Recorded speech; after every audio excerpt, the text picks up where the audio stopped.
you hate the thought of working past 55 or 60? Do you hate not being able to live the life you deserve today? Do you hate not knowing what your financial future looks like? It's time to stop doing what you hate. Here's your host, Mr. Harold Green. Hello, everybody. This is Harold Green of Bright Tree Wealth Management, and it is time to stop doing what you hate. Hopefully, you are having a fantastic day. I'm doing pretty good. I got the show that I've been thinking about probably for the last 3 or 4 days, and I'll get into it in a second. But it's a very important show. It's a very critical show, and I believe in this show is going to be the answer to a lot of the retirement problems that people are going to have in the future. But first, I want to talk a little bit about my week. Just got back from Hawaii a little while ago, seeing clients over there and being back in the island. And it's always a unique experience when I get to go back. And as I was talking to someone this morning very early out at Starbucks, I told them, every time I go back to Hawaii, it's different. And not different in that the island has changed, because nothing really has changed. They're still beautiful. The people are still kind. It is still just a very, very wonderful place. But it made me realize why I moved to Nevada, Las Vegas in the first place. And it just makes me have an appreciation for the decisions that I've made and all the things that I've gone through in my life. And so I'm very grateful for that. I'm very blessed for that. But today I want to talk to you about something that it's a big issue. And the title of today's show is Making Up Retirement Funding Shortfalls. And basically, again, we're back at the 97.3 thing all over again, which means 97% of the people in our country, they're not going to retire with enough to live on for the rest of their entire lives. And so I'm going to get into this. And here's my thing. If you're listening to the show and you've been listening to me for a while, I'm not sure I'm taking on a lot more clients at this point. Okay. But here's what I want you to do. I want you to share this show with as many people as you can. And if they decide to call me for a conversation, I will take that phone call with them, but there's no guarantee that I will take them on as a client. But I will take the phone call. I will talk to them for a set period of time. If I take them on, I take them on. If I don't, I'll tell them exactly what they need to do. And when they are ready, then they can reach out to me again. So are you ready? 1, 2, 3, let's get it. No, many people retire with less than the ideal amount desired. That is no joke. No real reason for me to rehash all the negative reasons why people don't have enough. And I've talked about that a lot. You guys can go back and listen to some of my other shows, but it's insane. But one thing I will say is this: no matter what, the main reason is they needed an improved investment strategy, but had no idea how to find one. And if they did find one, guess what? They were too afraid to implement it. And I'm going to give you the answer to how to overcome that at the end of this show. Stay tuned. Now, here's the thing about these ideas that was presented to them. The one that they most likely implemented was the one that was easiest to understand, easiest to follow along with. And again, it goes back to the theme of following the path of the least resistance. And I told you guys this before. When you follow the path of least resistance, there's not much at the end, because there are many people on that path and they scavenge and eat up anything they can find. So do not take the path of least resistance if you don't want to be in the 97%. Now, I can say these things because I've worked with people who've had to leave the workforce years ago with, less than the amount that the experts say you need to sustain a decent life. Now, I'm going to start throwing some stats at you like crazy. But before I do that, this is going to be an investment show. Investments do carry risk of loss, and past performance is no indicator of future results. Before you make any financial decisions on what to buy or sell, make sure you do your due diligence, understand your time horizon, and then understand your risk tolerance, and make sure whatever you do is done within a well-balanced, comprehensive financial plan that has a built-in investment strategy that is going to perform the way you need it to perform and to meet all of your needs. Do not act on, do not trade on anything that I say in the show, because what I'm saying in the show is for educational purposes only. But at the end of my shows, if you feel that what I'm presenting to you makes sense, you can give me a call and then we'll have a conversation about it.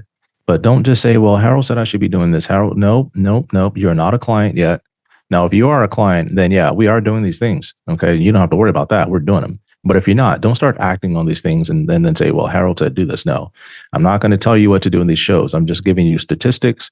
And you fit one of these statistics and you don't want to be one of the bad ones anyway, look me up, call me up. Now, there's roughly 81 million Americans in the United States, age 50 to 69. That's a lot of people. And the average amount saved for retirement by every single family in the United States is about $300,000 to $330,000. And only about 400,000 Americans have at least $1 million saved in retirement savings. And as I did some research, I found this these words like insecurity, food deserts, financial insecurity, all of these terms that I find out there. But the financial insecurity one is interesting because it says 80% of Americans are financially struggling or at risk of falling into economic insecurity. And 45% of households are at risk of running out of savings in retirement. Like this is insane. Remember I told you like 97.3?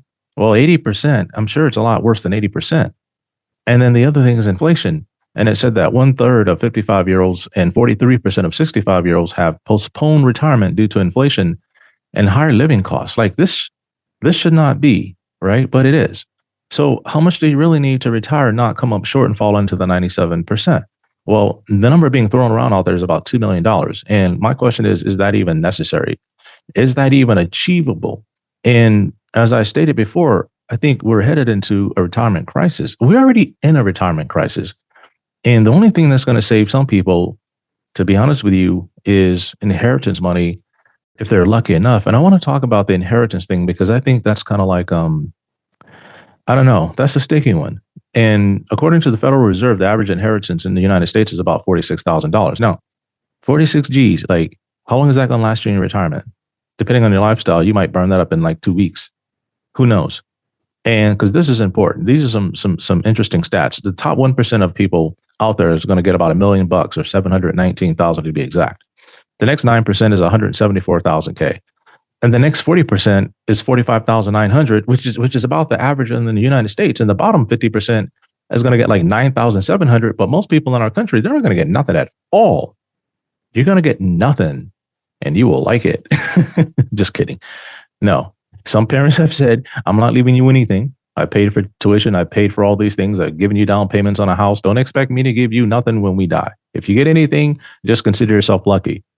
And, I talk to my clients and I say, you make sure you talk to your kids like that, because if they're sitting out there thinking, I'm going to get the house, I'm going to get this and it's going to be tough. And I met a great deal of people think that they don't need to save much because they think they're going to get something from their parents someday. And to me, this is kind of foolish because you don't know how that money is going to come to you. You don't know what you're going to get. And I'm just going to give you a scenario, and I'm not talking about any particular person or family in particular, but this is just kind of something that I've seen. And let's just say your parents have about $3 million in assets. You won't know that. Okay. The house is worth about $2 million if they live out in California or Hawaii or somewhere like that. And the IRAs are worth about $1 million. And your brother and his wife, they moved back home years ago, and his wife stays at home. She raises the kids and she kind of takes care of your parents because they're getting older. Okay. And when they met with the attorney, they wanted your brother to get the house and you to get the IRAs, but you didn't know that. Okay. And so for some reason, you were led to believe that everything would be split 50-50 down the middle, and that your brother would buy you out of the house if he wanted the house or vice versa. And so, but when your parents passed away, what was left of the IRA was about $650,000 due to, like, say, your mom living longer and then having to take the required minimum distributions. She might have taken money out to help pay for tuition or whatever, because your brother was living there and she liked his wife. And so, I've seen some interesting things. And so you get $650,000. And based on the rules, now you have 10 years to disperse that $650,000. You're still working. You have a combined household income with you and your wife, about $125,000. Not a lot, but it's good. And you got about 10 years before you can retire. And between you and your wife, you guys have about $350,000 saved. And that's pretty much about it. Now, with this, you can go a couple of different ways here, which I really don't want to get into it. But the bottom line is if you only have $350,000 saved for retirement, unless you change your investment strategy, the inheritance will do little to help you unless the money was in Roth IRAs. And most inheritance IRAs will not be Roth IRAs due to a lot of seniors not wanting to pay the taxes to convert them. But in this situation, like, how do you go tell your parents to make sure they're converting the IRAs to Roth so that whatever you think you're going to get or your brother's going to get won't hurt your retirement prospects and cause massive tax issues? And it's a tough conversation, but it needs to be had. And the thing is your brother got the house worth $2 million. There's no, it goes to him. As a matter of fact, your parents transferred to him while they're still alive. So therefore, he doesn't have to worry about any taxes. But now you're sitting here and you got to pay the taxes. And now you got a sticky situation because now mom and dad is gone and you and your brother are there. And now you're like, did you cook this up? I mean, like, why did mom and dad give you the house? How come I didn't get the house? And it can cause a lot of sticky family issues. And I've seen some things like that before. It's a tough conversation, but it needs to be had. So I talk to my senior clients and I say, look, make sure you have these things lined up in your trust and make sure you understand how your kids are going to react when you're gone so that you don't cause massive issues between them after you're not here. Okay. There's ways to make your estate fair if you're going to give something to your kids. There's ways to make it fair. And that's what we want to do. Now, I want to move on to making up the retirement shortfalls, but I had to hit on that inheritance thing because I've seen people these days that just have a lack of effort and a lack of will to make massive impacts in society and get rewarded for it because it's tough and they're scared. But I want to talk about these retirement shortfalls, and there's going to be a lot of them. So I was doing research and I came across like these calculators online. I have my own, but I just want to talk to you folks from, say, if I was a regular person just sitting out there trying to figure out what to do for retirement and I didn't have anybody to talk to. So I'm going online and here's what I'm finding. So I punch in, I'm age 55. My income is 75,000 pre-tax. I got about 300,000 in my 401k because I'm an engineer and I've been kind of putting away and stuff like that. My contribution is 6% of my salary annually. And my retirement income needs are, say, 60,000 per year from age 67 to 95. That's how long my life expectancy is.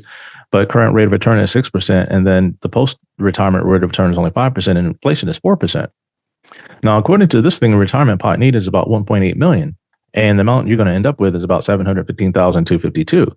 That's a shortfall of like 1.4 million. And based on this scenario, what do you think the main problem here is? The current rate of return is too low? Post-retirement rate of return is too low? Your tax bracket may be a lot higher than anticipated, maybe. Inflation has to be calculated at a much higher rate due to cost of insurance and other transportation costs. Remember, 80% of the people that are retired are struggling to keep up with these high costs. These are not something that they factored in to their overall situation. Okay. And here's what I'm going to share with you.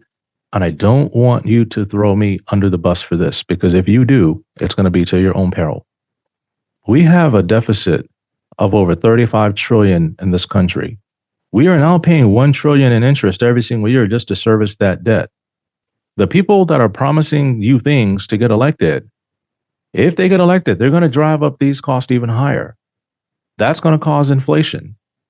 What do you think is going to happen? This retirement crisis is going to get even worse. Sure, your party won the election, but how much damage are they going to do to your financial future? You got to kind of think about this. Think about who you're voting for before you vote. And don't throw me under the bus for this, okay? If you are a conservative person and you're investing in an environment that you're not going to get that good of a return, but your costs are going through the roof, you got to kind of think about that. And this is what I've seen from a lot of people. I'm not being political because I believe that I have my feelings, but as a professional, I must be apolitical. It doesn't matter to me as a professional. It does not matter to me as a professional. To me and my money, it doesn't matter who the president of the United States is. To me and my money. Why? Because we are in an investment strategy that is very, very flexible. It can be changed at a drop of a hat where it's not rigid. So if one gets in, we make adjustments. If another gets in, we make adjustments. We have to make adjustments. And if we're sitting here being biased and we're just being emotional, we're going to get screwed. And this is what happens to the 97%. You don't want that. Now, after looking at this whole thing, this is very simple to me. You're going to need 11% on average until you're 67 years of age from now. You're going to need about 10% after you retire, okay, until age 95 or death. This means you're going to have to change your tolerance from being conservative to aggressive for like a large portion of your retirement funds. But here's the problem. You've been conservative your entire life. You was born conservative, raised conservative, and you have conservative values and, you believe certain things and, You just kind of go your way and you invest the way you want without thinking too much about it, but you are risk averse and things like that. And so when the S&P averaged about 7% adjusted for inflation over the last 20 years, like you're getting 5% in your 401k adjusted for inflation. The question is how are you going to make up that shortfall? And what adjustment are you going to make in order to make up that shortfall? And I think this is a challenge that a lot of people don't have the answer to because they don't know how to deal with the ups and downs of the market in order to get the returns they need to retire or even stay retired. And what you're going to need is an actual comprehensive plan that takes everything into consideration. And for me, that's why I created the Rapid Retire financial planning process. It's cash flow management, cash reserve systems, income generation. And I'm going to spell these out for you. Real simple. Cash flow management, it allows you to see where the holes are in your outflows and help you figure out how to lower your cost to live the life you want. You don't have to struggle to have nice things. You just have to figure out how to make your money work harder to allow you to have these things. I call that living life today, living a great life today, but yet saving and investing responsibly for tomorrow, like taking control of your destiny, taking control of your future. It's in your hands.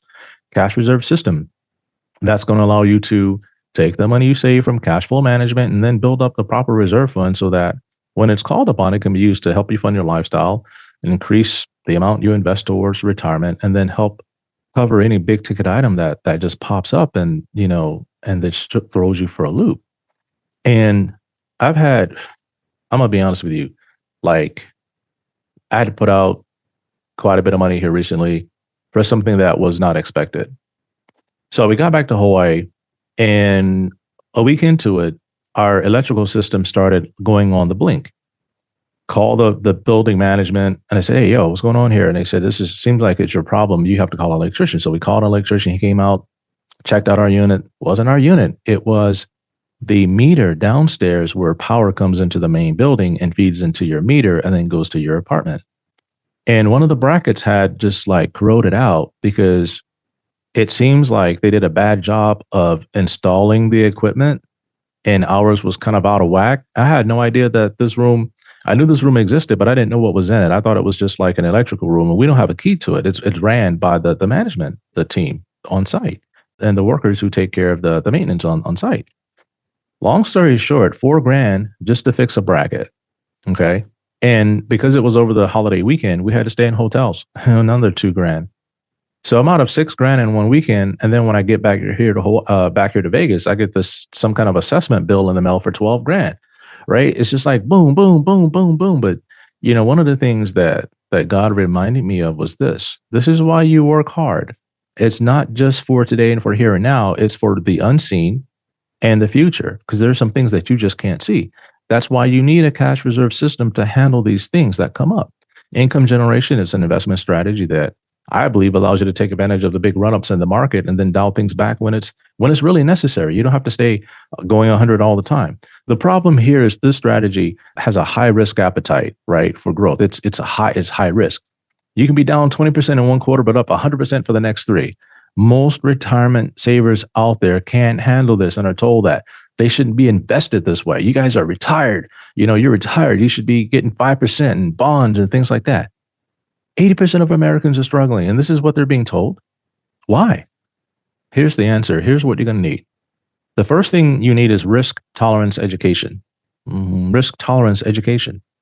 And I think that most investment advisors do not understand how to properly educate their clients so that they understand the tolerance needed in order to have the amount of retirement funds necessary for a great retirement life and not end up in the 97%. You know what's going on here?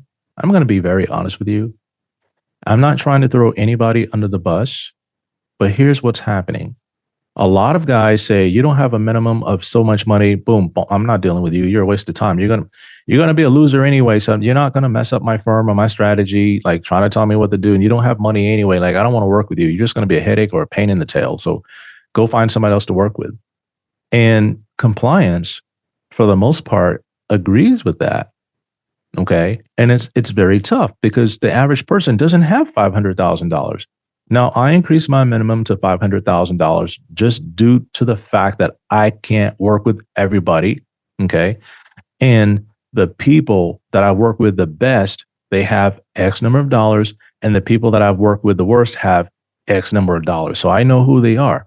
But just because you don't have my minimum does not mean I'm not willing to talk to you and then see if there's a match there that maybe I will take you on. Maybe you are the right kind of person. You just don't have the 500,000. I don't know. We're going to have to go through the psychological thing and figure this thing out. And here's what I think is happening here. A lot of guys don't do this for you because they don't communicate too well. This type of high risk, moderate risk, low risk portfolio type of strategy involves constant communication. You have to constantly be telling your clients what's going on. And when a team gets on the field to play, they have coaches for every single position. And for us, like we like to coach our clients through every single phase of the investment strategy, cash flow strategies, cash reserve strategies. We like to coach you through everything. We build a financial plan first, and then we coach you how to run it. Okay. That's what we do. And if you think you'll be short in retirement, you got to act on what I'm telling you now. And the other thing that may be needed or that would be needed or that could be mandatorily needed is a licensed therapist. And I just talked to my clients about this the other day. Okay. And a lot of times when they're going through something and they call me and they say, hey, I don't like losing money, and I'm, this is going on, that's going on. And what I'm finding out is that it has nothing to do with the stock market. It has everything to do about all the anxiety that they have going on in their day-to-day lives. A lot of people are going through a lot of stuff. They're being hit real hard on a lot of different sides with a lot of different things. And that just boils over into the finances. And then we look at the market down 200 points, 1,000 points, and they see their portfolio down 15% in a week because of something happens that's just crazy in the market. They just lose it. It just piles on. And I tell them, I think you need to go see somebody because this is not about the investment strategy. This is about you and your life. And so I was doing some research on this the other day, and I came across this article, and it's about, I think it's from Psychology Today, and the title was Risk Aversion and the Roots of Anxiety. And what caught my attention was a statement that it made, or several statements that it made. And here are the three key points. It said, and I'm going to quote these, and you can go check out the article yourself. But much of decision making consists of evaluating risk and being sensible about when to be mindful of or discount potential losses. This is what I'm hired to do. This is what I'm trained to do. This is what I'm hired to do. And this is what I'm trained to do. I can't have anxiety in my life spilling over into how I manage your portfolio. If I have garbage going on in my life, I got to deal with that before I sit down at this desk and start making trades and looking at your future. I can't be the blind leading the blind. Here's another one. People with anxiety disorders tend to avoid potential bad outcomes and be willing to surrender possible good results. Imagine if I did that in your portfolio. I mean, we're not going to get anywhere. Treating anxiety with cognitive behavioral therapy may help a person with anxiety be more risk-taking. I can't have anxiety. Okay. I have ways of dealing with the things that I go through. I have ways of dealing with those things. I have therapeutic mental things that I do to help me overcome being scared, or help me overcome being like afraid of stuff, or help me overcome when something happens bad in the market and it just wipes out a big chunk when we were thinking this thing is supposed to go up, but the exact opposite happens. I go into recovery mode at that point. Okay, how do we recover? What steps do we take? You always keep fighting, but if you have anxiety, you get backed into a corner. You don't want to do anything. You're scared. And if you're not in the right investment strategy, or you have the right person to manage it, this can be dangerous. I'm going to give you an example. So you get the therapy and you build up your risk tolerance so high that the only thing you want to hold is Bitcoin. Harold, I got it. I'm good. I'm like mad risky now, mad risky. So let's go get some Bitcoin. And I'm like, that's silly. You can have some Bitcoin, maybe a portion of your portfolio can be held in Bitcoin, maybe a small amount, maybe, because it's not a proven investment strategy. Okay. This is not a well-balanced, comprehensive financial plan with a built-in investment strategy. It's like going to Vegas and, putting money in a slot machine. I believe someday Bitcoin will be worth a lot, but not today. It's not going to happen overnight. It's going to take time. But what if you retire and Bitcoin hasn't reached $1 million yet per Bitcoin? What happens then? Then you're stuck. You'd be like the other 80% trying to struggle to get through things, right? Now, the best way to handle this is to call my office, and I'm going to give you guys our number, 808-521-4401. And you can schedule a call with me and explain your situation. And then I'm going to let you know if I can coach you in the rapid retire financial planning process. And then you can go from there. And the reason why I say that is because some people cannot be coached. They think they know everything. They got it all figured out. And to me, I don't want to do that. A lot of people, they think they know exactly what I'm going to say, so they don't even have the conversation. They won't even take the 15 to 30 minutes out of their day to do that. And to me, the retirement crisis that's coming is avoidable for some. But however, if they don't, if you don't take the necessary time to figure this thing out, you could be working another 10, 15 years unnecessarily. So it's going to be totally up to you what you do with this. But I want you to call me, get on my schedule. If you're already a client, I want you to share this show because a lot of people are going to need help. A lot of people right now already need help. Okay. A lot of people right now are already on public assistance and different things like that. I don't know who I was talking to the other day or what research I came across, but I'm telling you, it's scary. And they were talking about a large portion of people that are going to be retiring in the future are going to need public assistance. And public assistance is going to come from the taxpayers. We're already at 35, 36 trillion right now. In the next 20 years, how do we sustain 40 trillion? How do we sustain 50 trillion of spending? How do we do that? Our country cannot survive like that. The young people are getting tapped out. They're not having kids. They won't have kids. They can't buy a house. I'm telling you, this is getting worse.